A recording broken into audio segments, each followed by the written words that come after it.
যেটা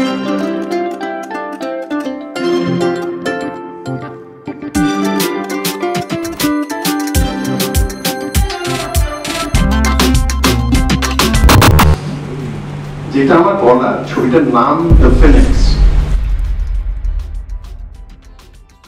তার মধ্যে কিছু আউটডোর কাজ হয়েছে,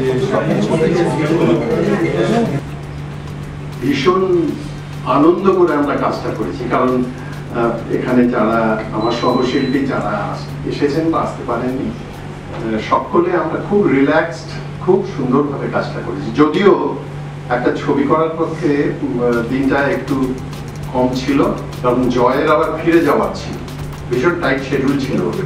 বিষয়বস্তুটা অত্যন্ত মানবিক, অত্যন্ত মানবিক। One has to experience that.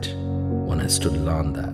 আর একটা জিনিস আমি মনে করে দিতে চাই, সেটা হচ্ছে ফিনিক্স বলে এক ধরনের পাখি হয়।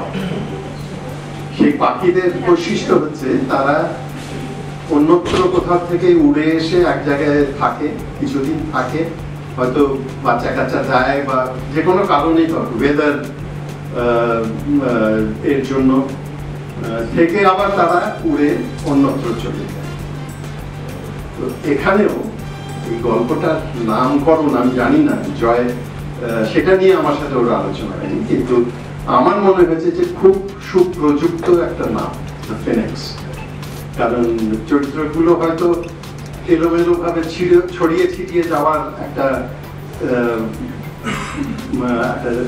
দিক রয়েছে, কিন্তু শেষ পর্যন্ত দেখা যায় যে সবাই আমরা আর্থিক বন্ধনে কিন্তু বেঁধে থাকি। সেই জন্য মনে হয় যেন শঙ্করবাবুর সেই কথা, যায় বেঁধে বেঁধে থাকি, এটাই সব থেকে বড় কথা।